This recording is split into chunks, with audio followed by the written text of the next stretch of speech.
The hardest thing to carve in stone isn't a face, it isn't a hand, or even haircut thin enough to look like it's moving. It's softness. A block of marble is the opposite of soft. It's about the hardest thing most people will ever lay a hand on.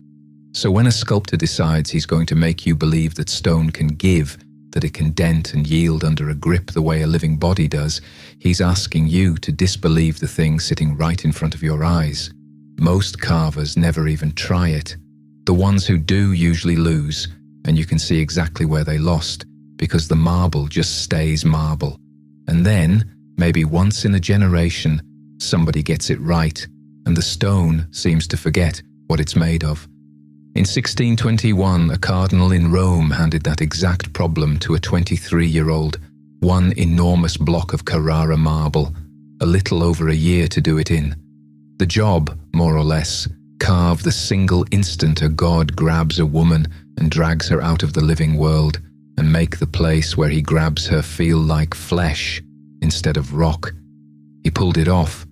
4 centuries later, people still lean in to check it with their own eyes, because the part that looks impossible isn't the faces, and it isn't the muscle. It's the spot where one body presses into another. The statue is called Pluto and Proserpina. It stood in the Galleria Borghese in Rome for over 100 years now, and the closer you get to it, the less it agrees to behave like stone. Here is the detail people cross the world to stand in front of. Pluto has already caught her. One of his hands is spread wide across her thigh, hauling her body in against his, and right where his fingertips press down, the marble dimples, not as a figure of speech. You can count the little pits his fingers leave in her skin, 4 soft dents under the fingers, and a fold of pushed-up flesh behind the thumb. The gallery's own catalogue doesn't soften it. His hands, they write, sink into her flesh. Sit with what that means in marble. To carve a dent, you don't press anything in. You take stone away, and there is no putting it back. He made the pressure of a hand by removing the precise amount of marble a real hand would have shoved aside on the one surface in the whole piece where a single wrong stroke wouldn't read as a mistake, it would read as a wound. The dents are only half of it, the rest is contrast. Look at how different the surfaces are from one another. Her skin is polished until it's nearly wet, so light pools and slides across it the way it does on a real shoulder. Now look at everything around that skin, his beard, her wind-thrown hair, the rough broken ground at their feet, all of it left rasping and matte. Your eye reads smooth and glowing as soft, and rough as hard, and the second it makes that call, it can't take it back. You are standing there knowing as a plain fact that all of it is one temperature, one material, one block, and your eyes keep arguing with you anyway. He got there with different tools for different flesh, fine abrasives to burnish the parts that were meant to feel alive, the claw and the chisel for everything that wasn't.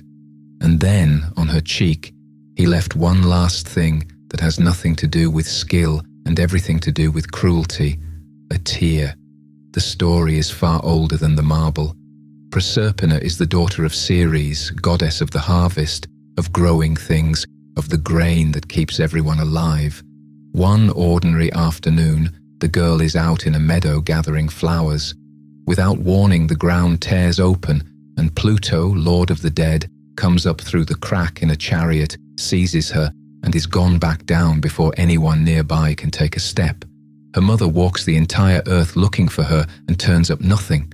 In her grief, Ceres lets the whole world wither, and that is where winter comes from. In the end, a bargain gets struck. Proserpina spends part of every year below the ground with him, and part of it up in the light with her mother, and the months she's underground are the cold, dead ones. The seasons, in the old telling, are just a mother's grief on a schedule. Bernini carved none of that aftermath. He carved the 3 seconds in the meadow, and he didn't leave you wondering where she's headed. Down at Pluto's feet there's a dog, 3 heads on it, all of them awake, each one twisted a different direction. This is Cerberus, the animal that guards the gate of the underworld, and his presence is the one piece of cold certainty in an otherwise frantic scene. Wherever this is going, it goes one way only. There's a quiet detail buried in here. The earliest drawing that survives in Bernini's own hand is a sketch for this very group, and in that sketch the dog isn't there yet.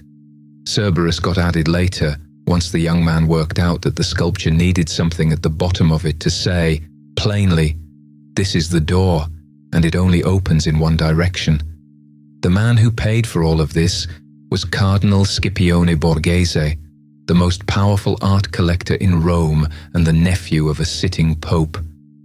He'd been backing Bernini since the sculptor was barely more than a boy, and then, almost the moment the statue was finished, Scipione gave it away. His uncle the Pope had just died, and a new family had moved into the Vatican overnight. So Scipione took the most jaw-dropping object in the city and handed it to the new Pope's nephew, Cardinal Ludovisi, the way you'd hand over an enormous, very expensive apology. It became, in the space of a single year, a political chess move.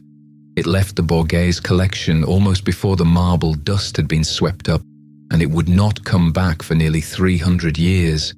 There was also the matter of what the thing actually depicts. A god kidnapping a screaming young woman is not the obvious centerpiece for a prince of the Catholic Church. So they did what that century always did when an image got awkward.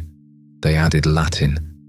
A short couplet was cut into the base, written by yet another cardinal, Maffeo Barberini, who would shortly become Pope himself.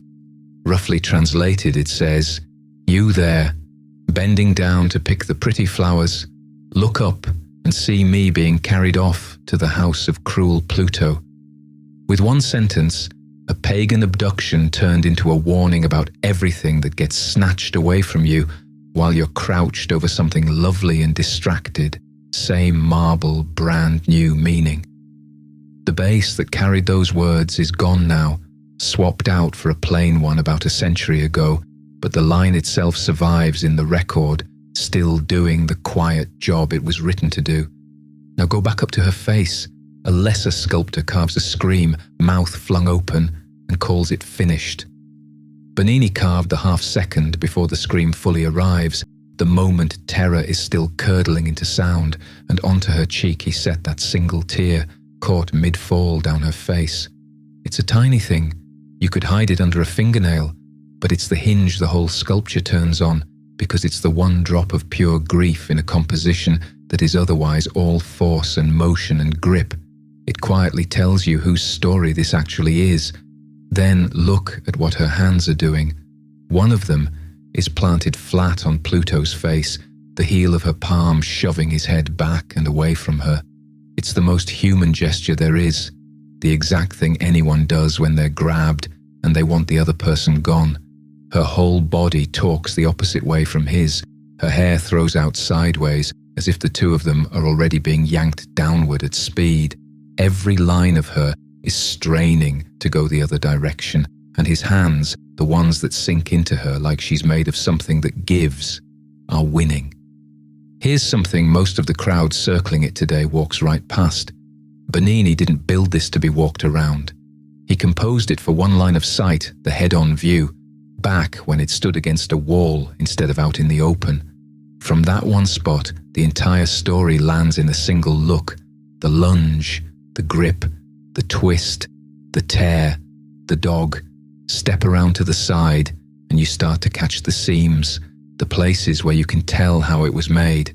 But stand where he meant you to stand and you don't see a clever piece of stonework at all.